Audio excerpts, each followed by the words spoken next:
तू मत सोच कि राह कितनी कठिन है, सोचने से कहाँ मिलती है तमन्नाओं के शहर। मंजिल को पाने के खातिर चलना भी ज़रूरी है, चलना भी ज़रूरी है। तो मैं रोशन झा आप सभी का हिंदपुर एकेडमी में स्वागत करता हूँ।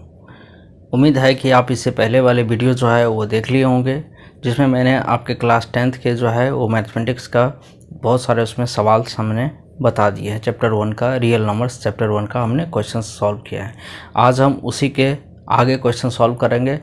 हमने इससे पहले वाले वीडियो में आपको बताया √2 जो है वो कैसे रेशनल नंबर हम प्रूव करते हैं। आज उसी के आगे कुछ क्वेश्चन जो है वो हम आपको बताएंगे। चलिए शुरू करते हैं आज का ये क्लास।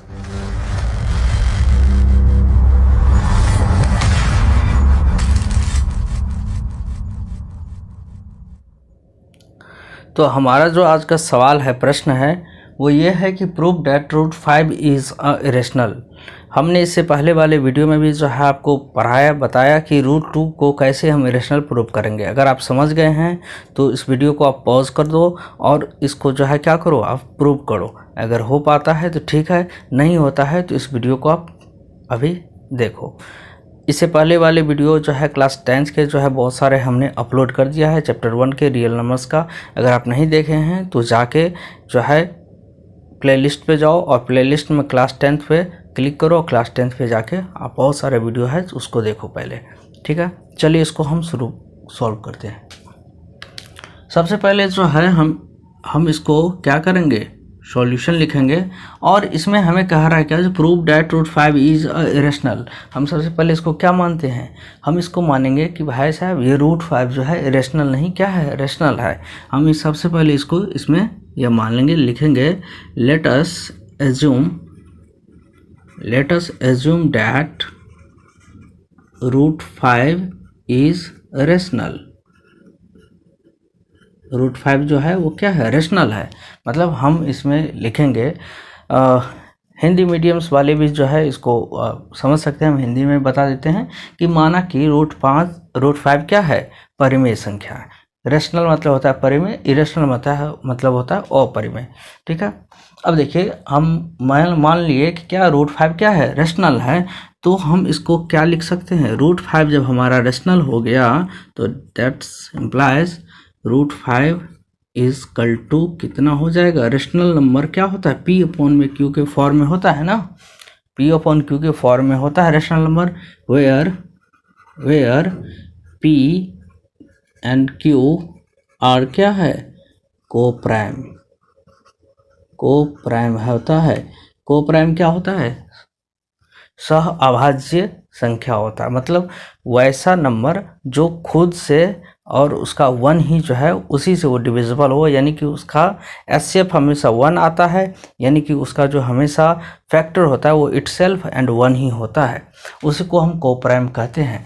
अब देखिए ये हमने लिख लिया √5 इक्वल टू P/Q। अब इसको आगे हम क्या लिखेंगे, अगर ये Q को इधर लाना है तो क्या हो जाएगा, Q मल्टीप्लाई में √5 इक्वल टू P हो जाएगा ना। अब लिखेंगे क्या, स्क्वायरिंग ऑन बोथ साइड्स, ठीक है। Squaring on both sides we get हम क्या पाते हैं, वी गेट, यानी कि दोनों तरफ वर्ग करने पे हम क्या पाएंगे, इसमें हम पाएंगे क्या, Q मल्टीप्लाई में √5 था, इसको स्क्वायर कर दिए, इसको भी स्क्वायर कर दिए, बहुत सारे मतलब दोनों तरफ स्क्वायर कर देंगे तो क्या हो जाएगा, Q स्क्वायर और √5 का स्क्वायर कितना आ जाएगा, 5 आ जाएगा। 5Q स्क्वायर हमारा आया, ठीक है। Q का स्क्वायर हो गया, √5 का, √5 इंटू √5 कितना होता है, √25, और √25 का वैल्यू कितना आता है, 5, यानी कि 5Q स्क्वायर हो गया। समझ में आ रहा है, बहुत ही सिंपल और आसानी तरीका से मैं आपको बता रहा हूँ। इसको समझिए, पूरा अच्छे से समझिए इसको। जहाँ समझ में नहीं आता है हमें आप कमेंट में पूछ लीजिए।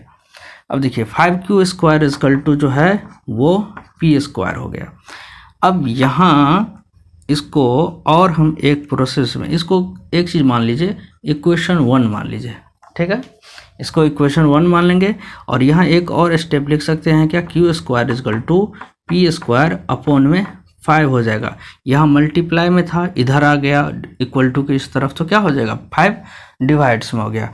इसका मतलब लिखेंगे क्या, इफ 5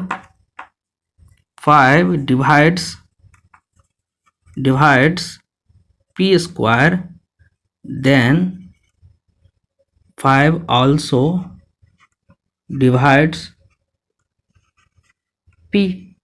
ठीक है, अगर 5 जो है पी स्क्वायर को डिवाइड्स कर रहा है तो 5 क्या करेगा, p को भी डिवाइड्स करेगा।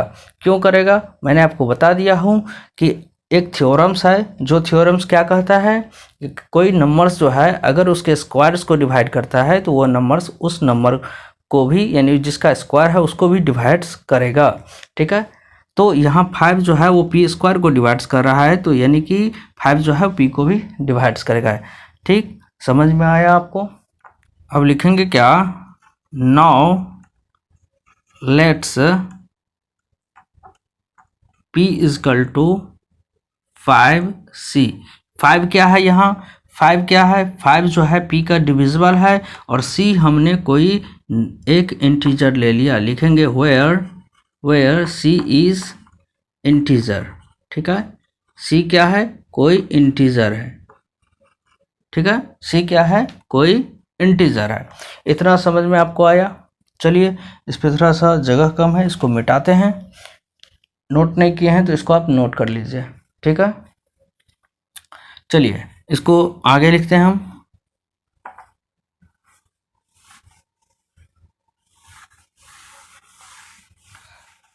ठीक है, चलिए तो इसको इसके आगे अब लिखते हैं। अब लिखेंगे क्या, यहाँ लिख देते हैं, लिखेंगे क्या, putting the value of p in equation 1 we get. हम p का जो वैल्यू हमें 5c हमने माना है, ये p का वैल्यू इक्वेशन 1 में क्या करिए, इक्वेशन 1 में p का वैल्यू जो है वो पुट कर दीजिए।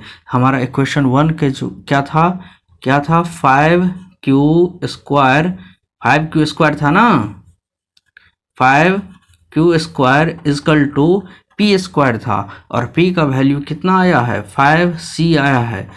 हमने अभी 5c दिखा लिया है, तो 5c स्क्वायर हो जाएगा। ठीक है, तो अब इसको क्या लिख सकते हैं, 5q square equal to 25c square हो जाएगा। कोई दिक्कत। अब देखिए यहाँ ये 5 इस तरफ आएगा तो नीचे आएगा, तो q स्क्वायर इजकल टू कितना आ गया, 5c स्क्वायर। अब ये कैसे हुआ, देखिए 25c स्क्वायर था, इसके नीचे 5 आ जाएगा, इधर मल्टीप्लाई में है, इस तरफ आएगा डिवाइड में, तो 5 5 जा 25, तो ये 5c स्क्वायर हो जाएगा ना, ये 5c स्क्वायर हो जाएगा ना। समझ में आया, छोटा मोटा कैलकुलेशन जो है समझ सकते हैं आप। अब देखिए q square equal to 5c square आया। अब इसको एक स्टेप और आप लिख सकते हैं, क्या लिख सकते हैं, q स्क्वायर डिवाइड में 5, ये 5 इस तरफ आया तो q स्क्वायर डिवाइड्स में 5 इजकल टू c स्क्वायर। यहाँ फिर से एक चीज़ आप समझ लीजिए, क्या, इफ 5 डिवाइड्स q स्क्वायर, यहाँ 5 क्या कर रहा है, q स्क्वायर को डिवाइड कर रहा है अगर, तो क्या हो जाएगा, then 5 divides q, 5 also divides q लिख दीजिए, 5 आल्सो डिवाइड्स q। 5 क्या करेगा, अगर 5 जो है q स्क्वायर को डिवाइड्स करता है तो 5 जो है q को भी डिवाइड्स करेगा। समझ में आया आपको। अब देखिए यहाँ से मेन चीज़ें शुरू होती है। हमें क्वेश्चन जो है एक्चुअली में जो भी कुछ समझना था वो हमने यहाँ तक कर लिया, और कुछ बातें लिखना पड़ता है, और जो बातें कुछ लिखना पड़ेगा वो बस यहाँ समझिए, कुछ नहीं है, बस देखने में भारी लगता है, बाकी कुछ नहीं है, इसको समझिएगा, सब कुछ आसान हो जाएगा। अब देखिए यहाँ हमें क्या समझ में आ रहा है, लिखेंगे क्या, जो है सिंस, क्या लिखेंगे, since P and Q have at least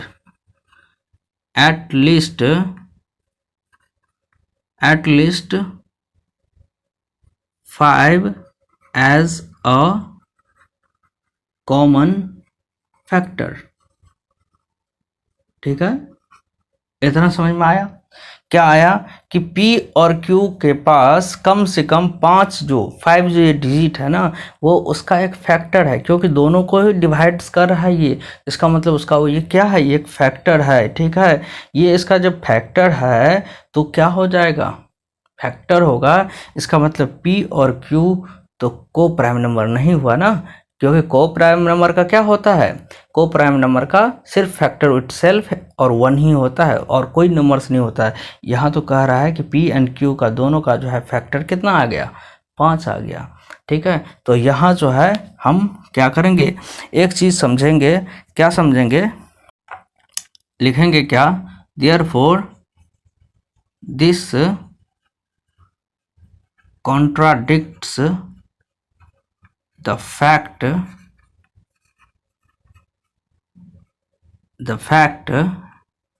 as P and Q are co-prime।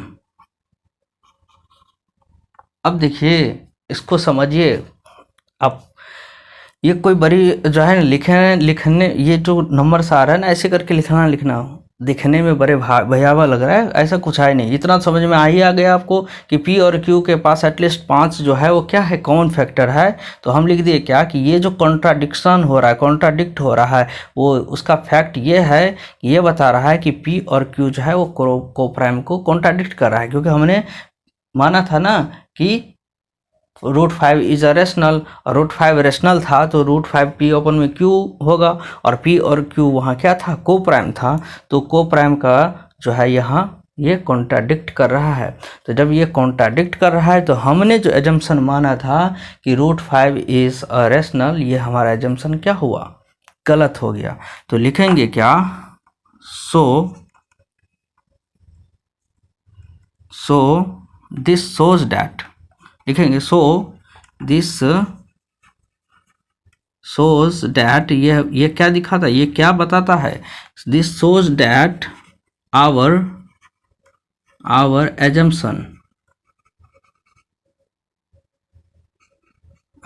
Assumption is incorrect. हमारा एजम्पशन जो था वो क्या हो गया, हमारा एजम्पशन ही, हमने जो माना ही था ना वही गलत माना था। ठीक है, तो आवर एजम्पशन इज इनकरेक्ट हमने लिख दिया। हमने जो ये बताता है कि हमने जो माना था वो क्या है, गलत है, इनकरेक्ट है। तो लिखो क्या हो जाएगा, हैंस, जब हमने गलत माना तो क्या हो गया, हैंस √5 इज इरेशनल, ये ऑटोमेटिकली प्रूव्ड हो गया। समझ में आ गया? जब हमने मान लिया कि √5 जो है वो रेशनल ये नहीं हो सकता है, ये गलत हो गया। क्यों गलत हो गया, तो वह खुद ही ये जो है बता दिया कि ये गलत है, हमने माना है, तो √5 इज अ इरेशनल, ये हो गया। समझ में आया आपको? ठीक है, ऐसे ही √3 भी जो है इरेशनल प्रूव्ड होगा, ऐसे √7 भी इरेशनल प्रूव्ड होगा, ऐसे √11 भी इरेशनल प्रूव्ड होगा। तो आप आसानी से जो है इस तरह का प्रश्न एग्जाम में आता है, इसको जो है आप बना लोगे, इसको बार बार प्रैक्टिस करोगे। जहाँ समझ में नहीं आता, अगर नहीं आता है तो आप कमेंट में हमें बताओगे, हम फिर से इसको बताएंगे और अच्छे से फिर से बताएंगे, समझाएंगे। और अगर समझ में ये वीडियो अभी नहीं आया तो आप वापस पीछे जाओ और फिर से शुरू से इसको देखो, अच्छे से समझो। ठीक है, अगर समझ में आ गया है तो आप इसको लाइक करो और अधिक से अधिक आप शेयर करो, जितना हो सके आप इस वीडियो को शेयर करो। कम से कम यार, आप कम से कम अपने 5 दोस्त को शेयर कर सकते हो ना, अपने कम से कम 5 दोस्तों को शेयर करो, वो भी शेयर करेगा आगे। अब उनका मूड है, देखेगा नहीं देखेगा, आप अपना काम करो। ठीक है, और सब्सक्राइब नहीं किया हो तो चैनल को सब्सक्राइब कर दो। चलिए नेक्स्ट वीडियो में मिलेंगे फिर से, अपना ख्याल रखें, जय हिंद।